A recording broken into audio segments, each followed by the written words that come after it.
Hey guys, and welcome back to this channel. In this video, I'll be showing you guys how you can now save custom hair in Dress Room Press. Finally, the feature is out.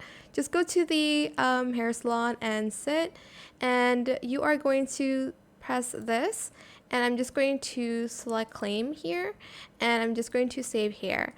I'm going to name it curls, I guess, and I'm going to save it.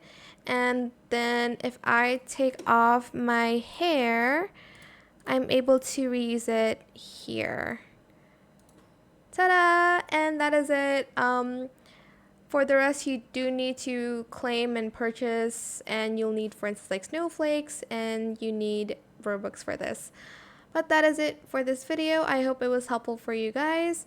Don't forget to like, comment, share, and also subscribe to this channel if you haven't done that already. If you have any more questions about this video, just leave it in the comment section down below. I will try my best to answer them all for you guys. And if you found this video helpful, please click the thanks button as well. That is it. Thank you so much for watching. Bye.